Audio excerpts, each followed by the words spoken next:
And we're almost done. We're going to talk about harmonic functions in this presentation, and that will basically unify what we've done with conformal mappings as well as with these transformations of domains, because we can now use complex analysis to solve certain two-dimensional partial differential equations. Let's take a look at what we can attack. Basically, the problem of finding a harmonic function with prescribed values on the boundary of its domain, that is called the Dirichlet problem. Think of it like a drum membrane, and a drum membrane, as long as it isn't vibrating, is really shaped like a harmonic function. Or a soap film, which does the same thing. It's stretched on a frame that has been bent to a certain shape. The way the frame is bent gives the boundary values, and of course the shape of the membrane or the film is a solution of the Dirichlet problem. Then the Dirichlet problem itself just says that the function has to be harmonic with certain boundary values. There's a related problem or a similar problem, but we talk about the normal derivative, and finding a harmonic function with prescribed values for the normal derivative along the boundary of its domain. That is called the Neumann problem. We will investigate how to solve the Dirichlet and Neumann problems for certain simply connected domains, and in our examples we're then going to show how we can use what we know about how domains deform, how a half plane goes to a circle and so on, to find certain solutions for certain Dirichlet and Neumann problems. And essentially then there are quite a few applications of that, because in heat transfer as well as in wave phenomena, as long as your appropriate time derivatives are zero, all you need to solve are Dirichlet and Neumann problems. All right, so so let's be very careful here. Basically, that does not mean that all heat and wave phenomena are solved through Dirichlet and Neumann problems. It's just a steady state phenomena.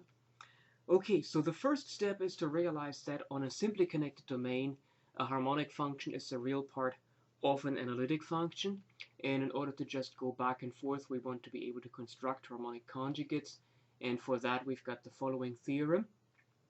If D is a simply connected domain, and if P and Q have continuous first-order partial derivatives, and if the derivative of P with respect to its second variable is equal to the derivative of Q with respect to the first variable, then for any simple closed curve B, we have that the integral P ds plus Q dt, which is how you can write the line integral of the vector field PQ along the curve, that is by Green's theorem equal to the integral over the interior of P sub t minus Q sub s dA, and of course if those two are equal, then that's equal to 0. And that means in particular, if x0, y0, and xy are in the domain D, then the integral C of P ds plus Q dt, which is the line integral of the vector field PQ along C, that is the same for any simple curve C from x0 to x0, y0 to xy. And well, that is all stuff that we already have proved. The only thing that we would need is this step in brackets here. And for a proof of Green's theorem, which is the step in the brackets, I would recommend you see a text on calculus or advanced calculus. And with that, we have this backward reference taken care of. And so now let's take a look first at another theorem, I guess.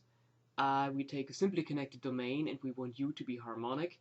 And if x0, y0 is a fixed point in D, well then the function v integral from x0, y0 to xy of negative du ds ds, negative du dt ds plus du ds dt, that defines our harmonic conjugate u of u on D.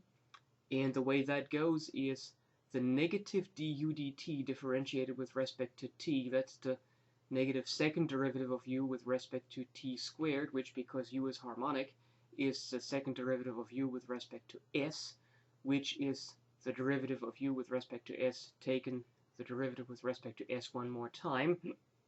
And that means that this function v that we have defined in this result is well defined by the theorem that we had proved before that, right? We have that the t derivative of the first is equal to the s derivative of the second, and that means that this thing is well defined.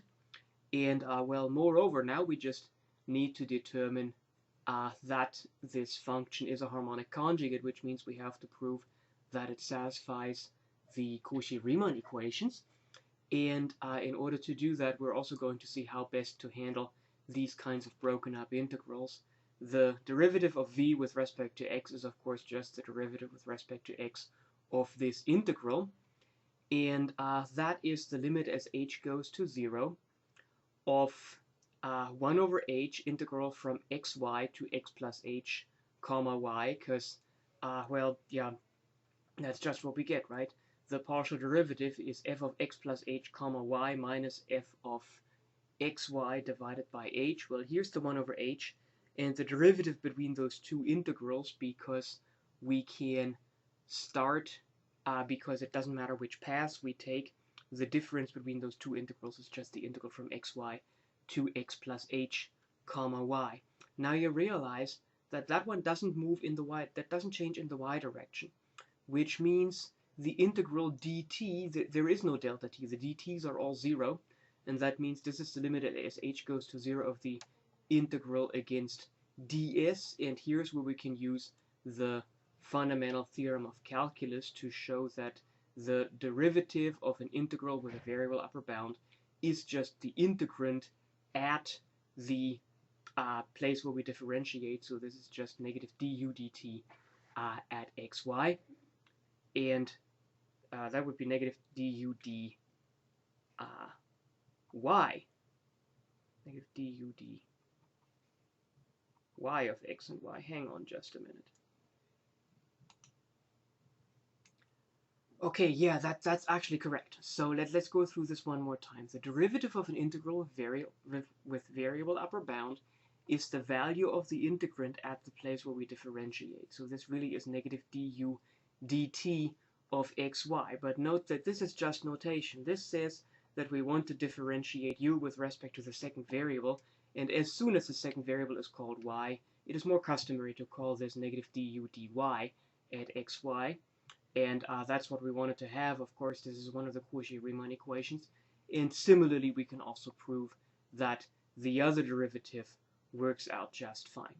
Okay, so that's a harmonic conjugate. If we want to find one, say, for the function u of xy equals x squared minus y squared in the whole plane, which is, of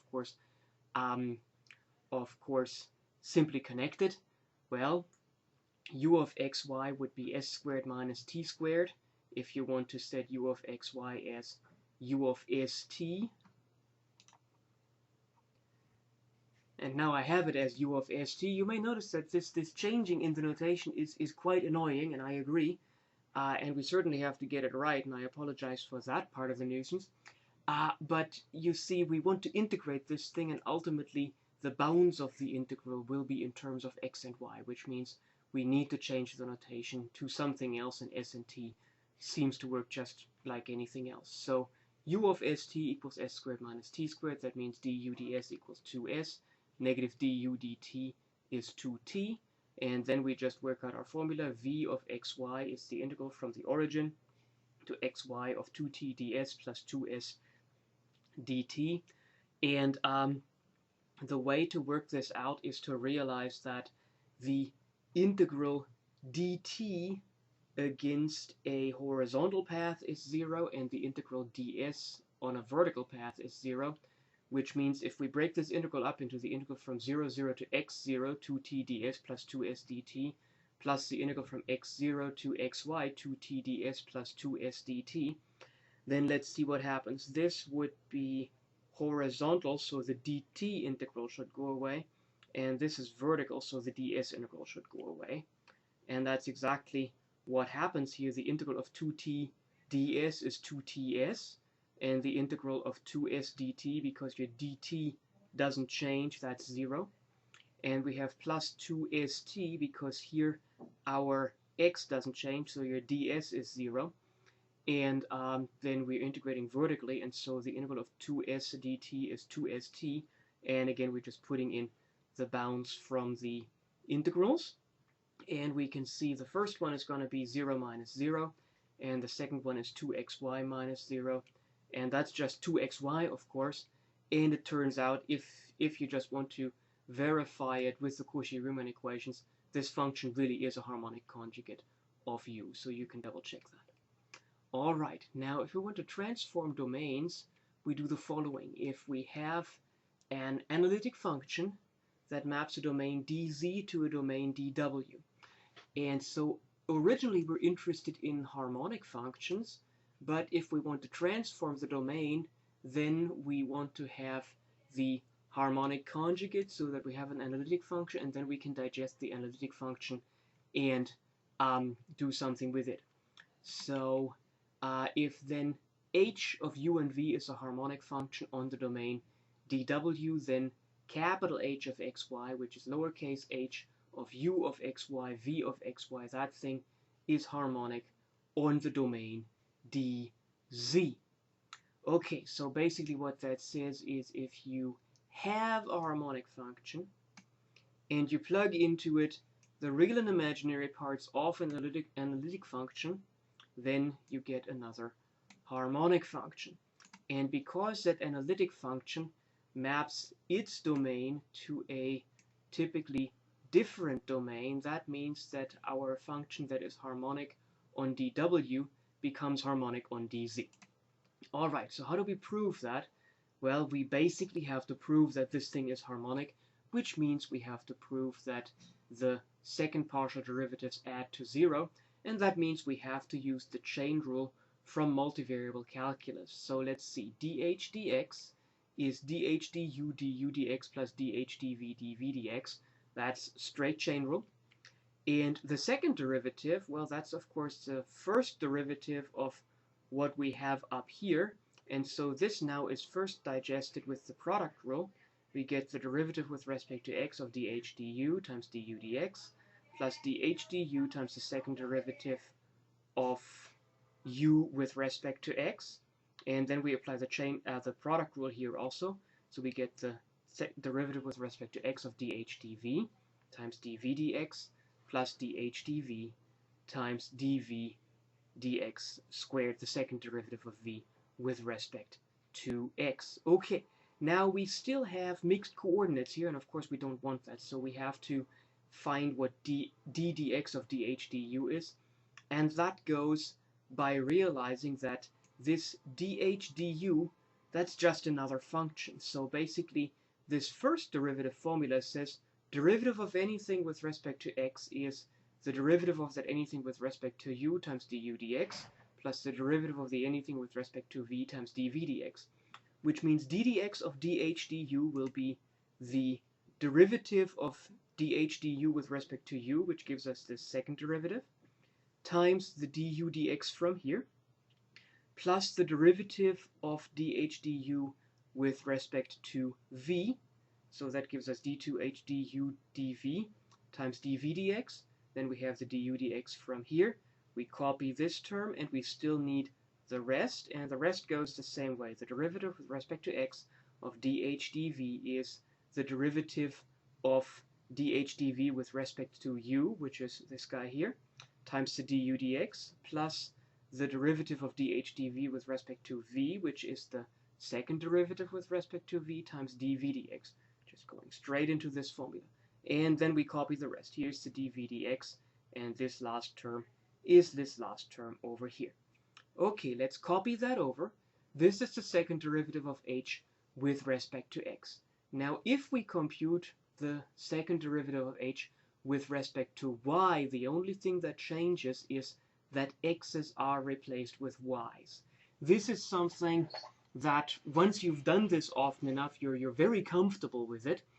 If you haven't done it often enough yet, I would really encourage you to go through this computation one more time without looking at all the other stuff, and you will see you end up with exactly the same thing.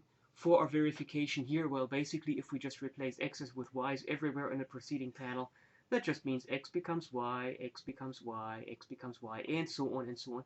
And we really get the same formula. And to be completely honest, the way I got that formula is I copied and replaced x's with y's. Okay, so that means now, so in order to show that h is harmonic, we have to show that the sum of this guy with this guy is equal to 0, and I want to do that quickly. So let's first look at terms that have got to go away, like the dv dy du dy. That is something that occurs here as well as here, right? This product times this product. And those are the mixed partial derivatives of h that are multiplied with it. And I claim that we can get rid of that because dv dy du dy, well, dv dy is du dx and du dy is negative dv dx. And so that means that this dv dy du dy is the negative of dv dx du dx. And that means that this term here cancels with this term here when we add. And similarly, dv dy du dy is negative dv dx du dx, I think this should be.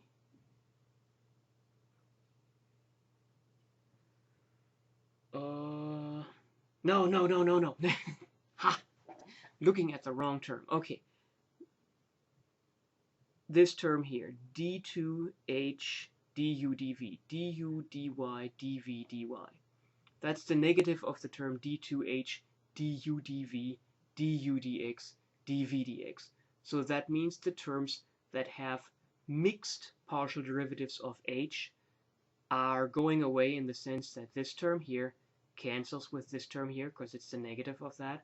And this term here times, of course, this multiplication goes away against this term here because they're also negatives of each other.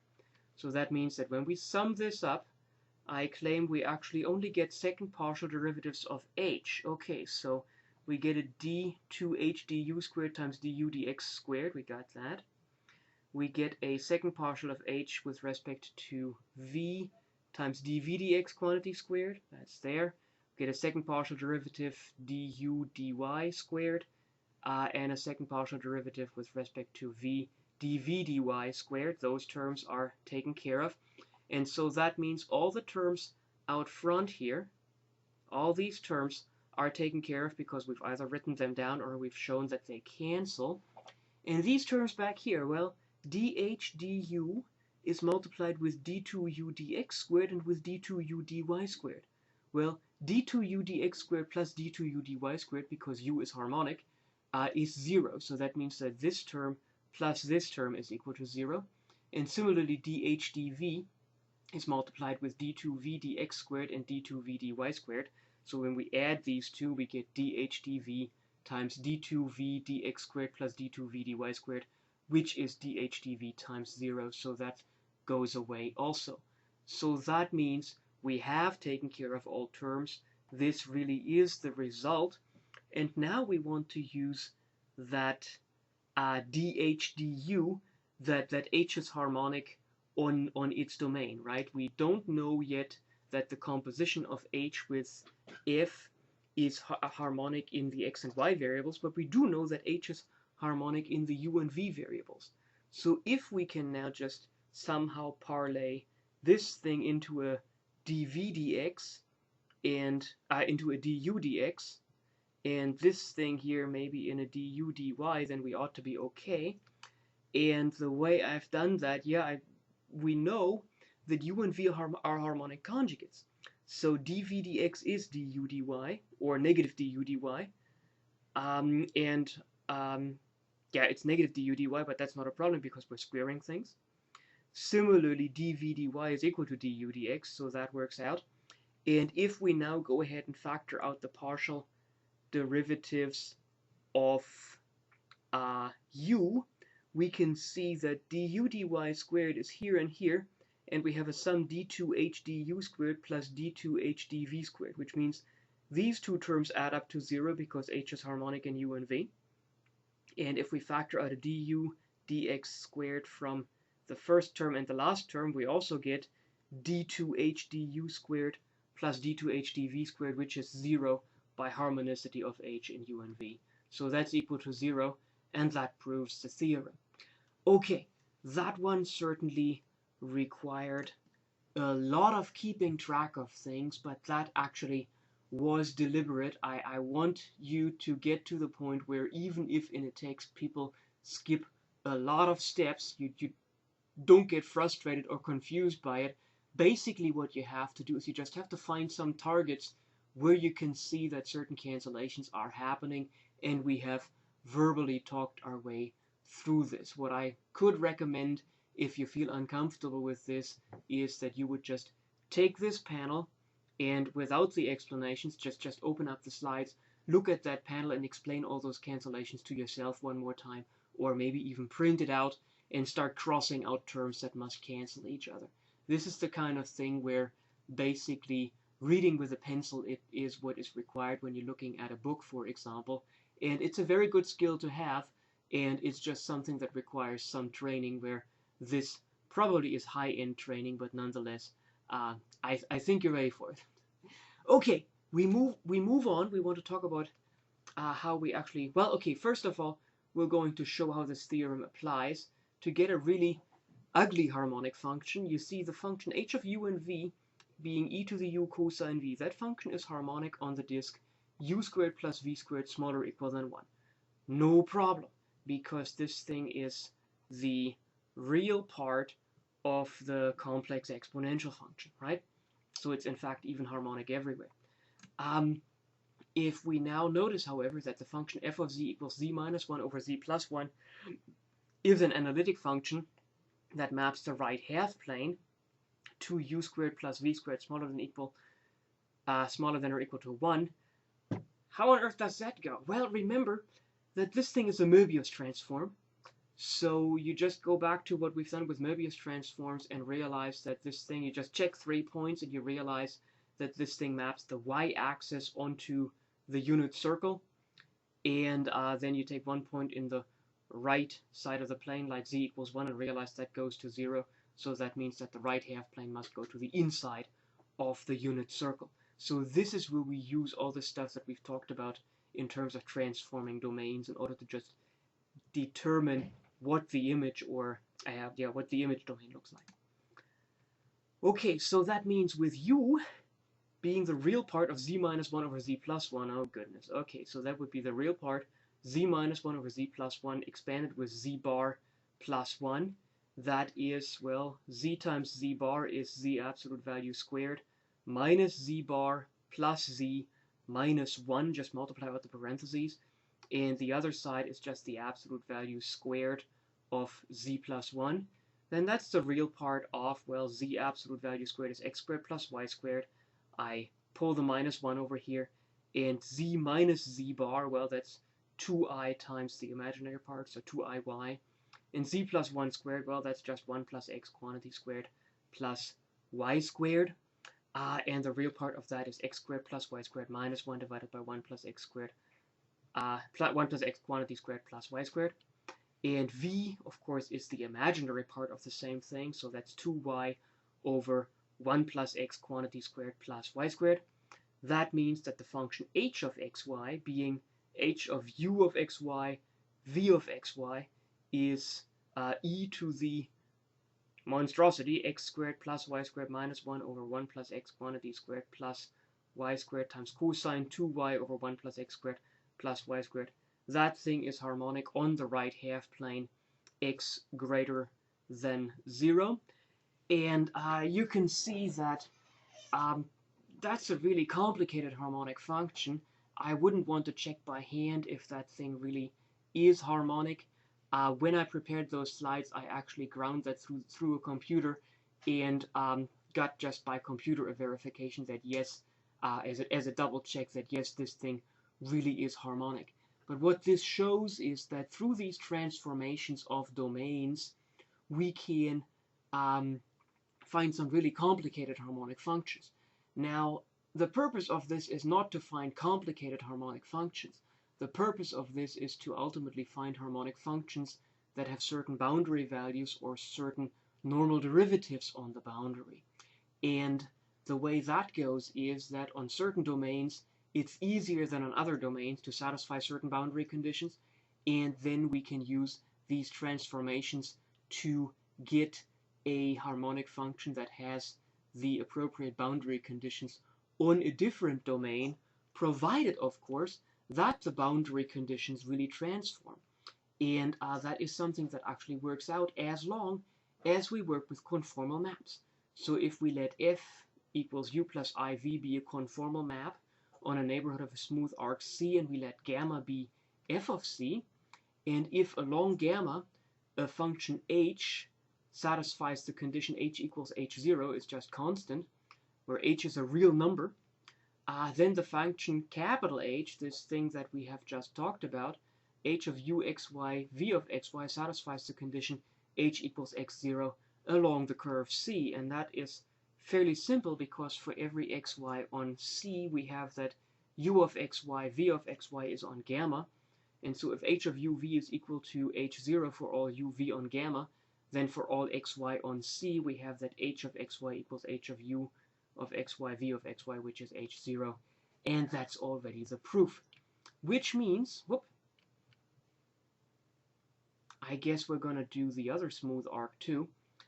So if we take a conformal map on a neighborhood of a smooth arc and we let gamma again be the image curve, and if along gamma a function h of uv satisfies the condition dh dn equals 0, which is the normal derivative, then this function h, which is now quite familiar in the way it's been constructed, satisfies the condition dh dn along C, where now capital N is a normal vector to C. This is the one that takes a bit longer to verify. We're going to do the proof here.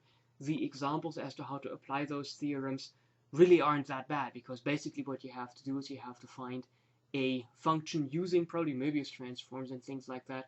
You find yourself a conformal map that maps one arc to another arc, and that means that then the boundary conditions are transformed appropriately. Okay, so proof.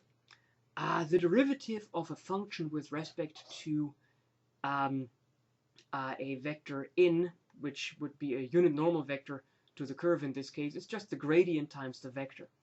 And so if the curve is, moreover, if a curve is parameterized by a of t, b of t, x coordinate and y coordinate, well then dA dt, dB dt is tangential to the curve, and negative dB dt, dA dt is normal to the curve. So the normal vector, even though it is a geometric object, we can find an analytic expression for a normal vector by using the parametrization. And this thing is normal because when you do the dot product, well, you get dA dt times negative dB dt plus dB dt, dA dt, and you add that up and you get 0, right?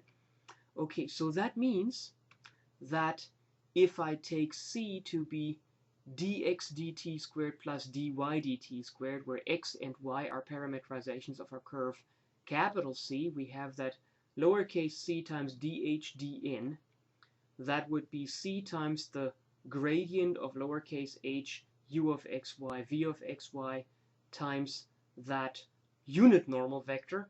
And this c turns the unit normal vector into a normal vector like we had it before. So now this is a vector negative dy dt dx dt. And, well, or it could be it's negative, but because we ultimately want to show this is equal to 0, we're okay with that. And I've also written out the gradient with respect to x and y. That's just ddx of h and ddy of h. Well, now, of course, we have to apply the multivariable chain rule. dh dx is dh du du dx plus dh dv dv dx, and I kept the variables in there. Similarly, dh dy is dh du du dy plus dh dv dv dy. And we still have this dot product here, of course, and now we just multiply that out. We multiply the top with negative dy dt. That's done on this line, and we add to it multiplying the second component with dx dt. And now we realize that this is du d. Let's see. Yeah, now we still have to transform that a little bit. What I'd like to do is I'd like to transform that into a derivative of u with respect to t and a derivative of v with respect to t. And the problem is my x's and y's don't really match up. But we do have the Cauchy-Riemann equations, right? And the Cauchy-Riemann equations tell us that du dx is dv dy. Everything else stays the same, and we're just looking at this top line here. and dv dx is negative du dy, so that's good. And on the second line, we use that du dy is negative dv dx, and dv dy is du dx. Now we just copy that to the next panel. That's the same thing as what we had previously. But now we realize that we have here, for example, that dh du is multiplied with negative dv dx dx dt, negative dv dy dy dt. So that means dh du is actually multiplied with negative dv dt. And dh dv is multiplied with du dx dx dt times du dy dy dt, because minus minus is plus. And so that means that's equal to dh dv du dt. But that's dh du dh dv dot product with negative dv dt du dt, which is the normal vector along the image curve, right? And so that means that this is dh du dh dv times normal vector times the scaling factor, that unit normal vector times the scaling factor, and that's equal to 0 because the u gradient times that other normal vector must be equal to 0 by assumption. So that finishes that proof. And now as examples, I'm not sure if we're going to do one or two. Let's take a function that is harmonic on the right half plane, like h of u v equals v. And it satisfies dh dn equals, well, dh dn is the dv du, right? Because if you're on the right half plane, the normal derivative is the derivative in the horizontal direction. It's the derivative in the u direction. And dv du, that's equal to 0. So that's a harmonic function on the right half plane that satisfies the boundary condition 0.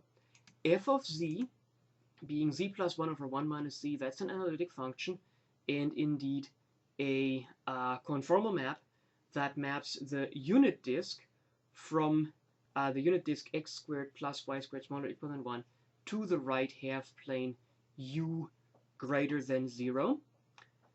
And yeah, so that means that we can now go ahead and apply our result. Let's find the imaginary part. That's the imaginary part of z plus 1 over 1 minus z, which we expand with 1 minus a z bar, sure. So we get z plus 1 times 1, and then z plus 1 times negative z bar, so we get negative z bar minus z absolute value squared. The denominator is 1 minus x quantity squared plus y squared, because it is 1 minus z absolute value squared, sure. So that's the imaginary part of 1 plus 2iy, because we're subtracting the imaginary part, so the x's go away and the iy survives, minus x squared minus y squared.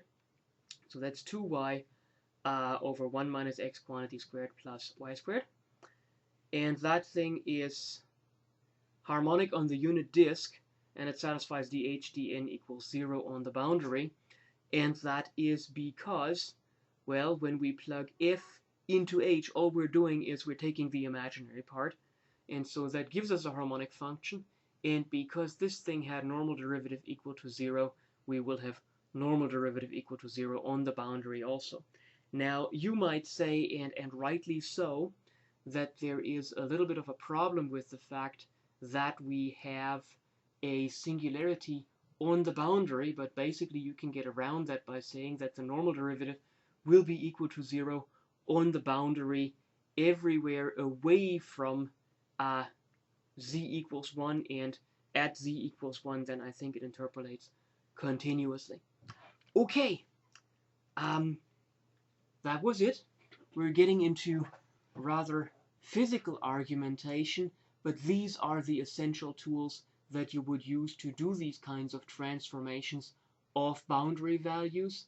And with that, we have concluded the presentations for this course. There is a little bit more left over for you to do, but the intent was to get you to the point where you can do a good chunk of mathematics on your own. Now, I don't think the chunk is too bad, but with that, I guess I don't know, I released you into the wild or something like that. I've certainly had fun making those presentations. I've certainly had fun talking my way through these presentations. I apologize for the typos. This is something that unfortunately has happened a little bit too often, but I hope it also hasn't distracted too much. In fact, again, I think you always were in the mode of not trusting me, and that is good, because then you are very engaged with these presentations and you're going to learn the material just that much better. If I've ever made a mistake, well, not if I have made mistakes, if there is a mistake that I haven't caught, go ahead and let me know. If you have questions, go ahead and send me an email. But from here on out, I'm fairly comfortable telling you that you're on your own and you can be on your own. I think you're ready. So, if you want to take another course with me, if this hasn't scared you off, I'll see you again. If you have questions, I'll hear from you again. Otherwise, hey, take this stuff, do something great with it.